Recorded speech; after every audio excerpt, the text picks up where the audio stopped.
Jadi saya memahami Islam mungkin berbeda dengan orang lain. Maafkanlah saya. Maafkanlah saya. Ini adalah kembali kepada historis. Faktor historis yang menentukan. Makanya jangan secara tekstual. Semua itu harus diberi kata pengantar, sejarah pengantar. Iya, sejarah hukum, sejarah syariat. Ada namanya tarikh tasyri', sejarah syariat itu sendiri bagaimana. Itu yang melatar belakangi. Begitu kondisi berubah, ya undang-undangnya berubah lagi dong.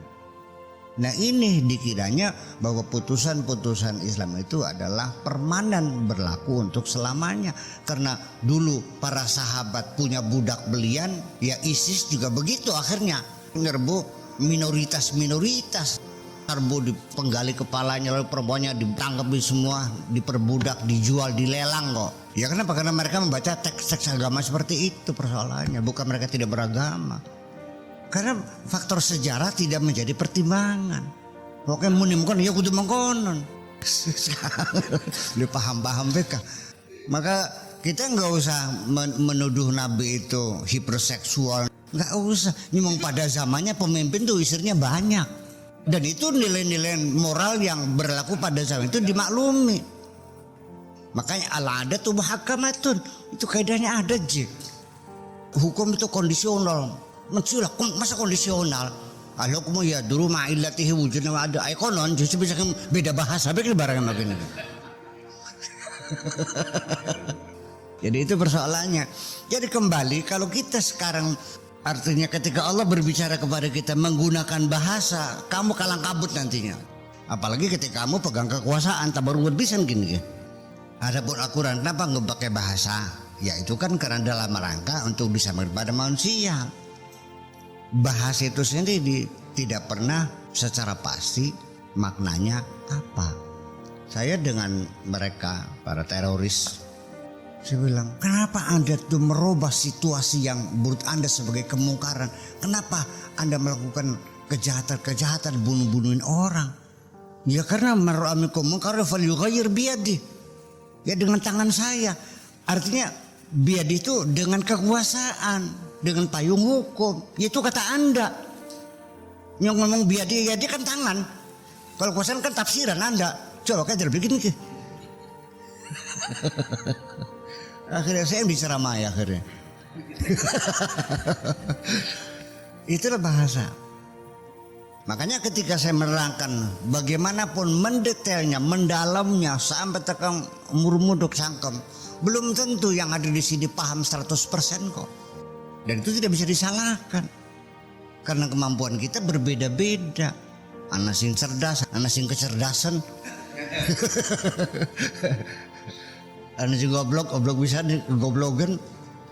Jadi kita masih mending kegoblokan daripada kecerdasan gitu. Ya beli paham sama sekali. Tidak bang salah paham. Karena al-jahlu ilmun. Tidak tahu adalah ilmu. Daripada tahu tapi salah. Salah paham dikasih informasi yang salah pisan. Saya menyuruh anak santri saya suruh bikin surat Pondok Pesantren Karangpinggan kepada Bupati, bikin proposal. Ada yang saya bikin draftnya pakai tulisan tangan. Saya panggil Abror, ini bikin suratnya. Itu saya merita Abror, teksnya saya yang buat. Tetapi ketika saya menyuruh orang yang intelektualitasnya lebih tinggi, tolong bikinkan surat dong, isinya seperti ini. Ini ya udah paham. Dari mulai mukadimahnya sampai penutupnya sampai tutup kalimatnya semua adalah redaksinya. Itulah persoalannya.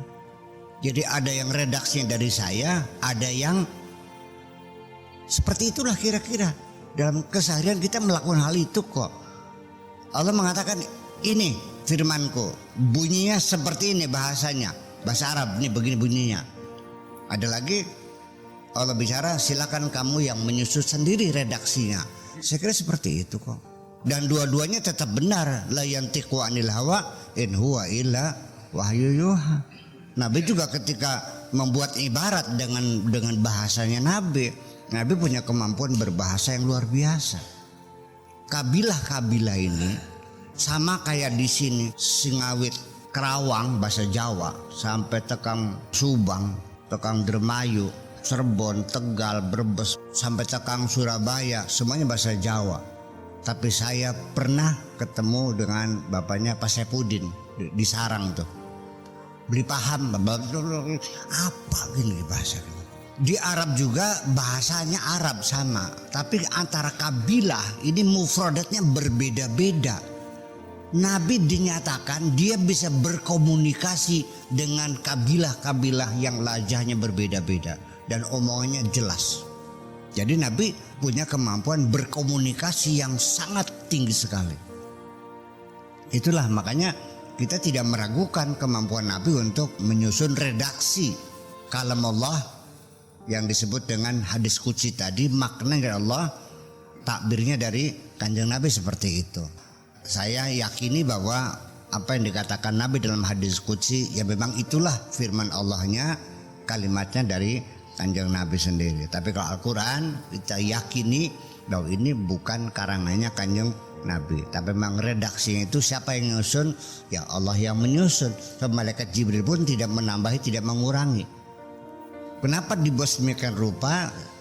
Kayaknya ada desain, ada settingan Allah sengaja membuat firman seperti itu supaya nanti menimbulkan perbedaan pendapat di antara kamu.